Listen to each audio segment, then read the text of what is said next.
დეტალებზე უშუალოდ თამაშებთან დაკავშირებით ჩვენი ქვეყანა აი ამ ოლიმპიურ თამაშში კიდევ ერთხელ მადლობა გადავუხადო და რაც ყველაზე მთავარია მე ინფორმაცია საორგანიზაციო კომიტეტს ასევე ეროვნული ბანკიდან ეს დღევანდელი დიდი დასტურია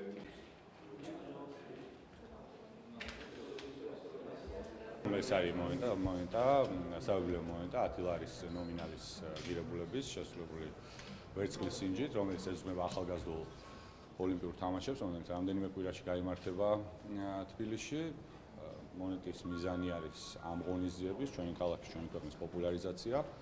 ვფიქრობ, რომ გარდა იმისა, რომ ძალიან ლამაზი მონეტა გამოვიდა, დარწმუნებული ვარ, გახდება მნიშვნელოვანი ატრიბუტი ამ თამაშების და ჩვენ ქალაქში ჩამოსული სტუმრებისთვის იქნება ძალიან სასიამოვნო საჩუქარი, სუვენირი და ასე შემდეგ.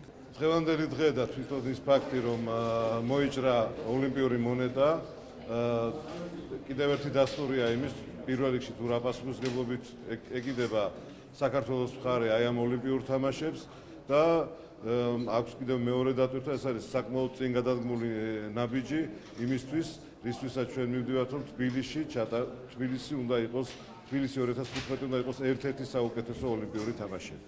პირველ რიგში ეს არის ქართული ნუმიზმატიკის ისტორიაში პირველი მონეტა, სადაც რომელზეც ფერითი გამოსახულება არის დატანილი.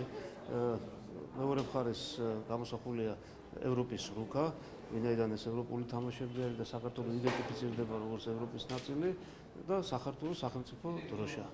მე რაღაც არ მოგწონს.